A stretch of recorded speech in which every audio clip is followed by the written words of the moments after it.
This is going to be a great race. Let's preview Martinsville. I would assume that 500 laps around this track is going to breeze by for the Cup Series, but if you saw the Xfinity Series race, it was cautions galore, so just be mindful that that could be the case during the Cup race today. Remember, Christopher Bell won this race last season to lock himself into the championship 4. However, the most recent winner at this track was Kyle Larson in the spring. Hamlin has the most wins of all active drivers at this track. However, his last win at Martinsville was back in 2015, so there's a bit of a gap between when he last won. Which is why we don't see him in the top 5 of our most recent best average finishes at this track since 2020. We see drivers like Joey Logano up there, and 2 of our playoff drivers in Ryan Blaney and Kyle Larson. However, the best average finishes overall, that goes to Ryan Blaney, so a good situation for him to be in, plus 10 over that cutoff line heading into this race. Denny Hamlin, though, who is 17 below that cutoff line, is second in best average finishes at this track for the active drivers. So could be a very interesting race, seeing all these guys compete very close together. This seems to be a pretty good track for the Joe Gibbs cars.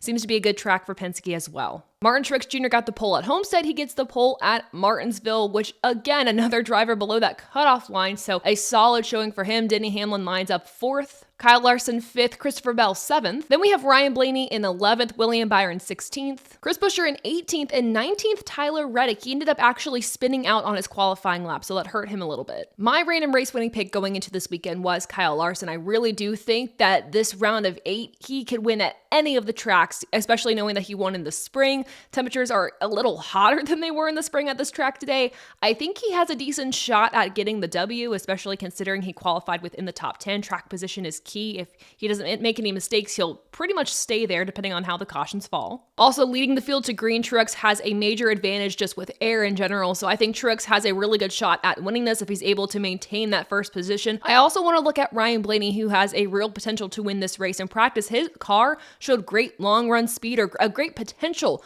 for long run speed, and I think that that's going to continue throughout the day today. Yeah, I know I'm cheating a little bit. I'm choosing more than one driver to actually win this race, but what do you think? Let me know in the comments below.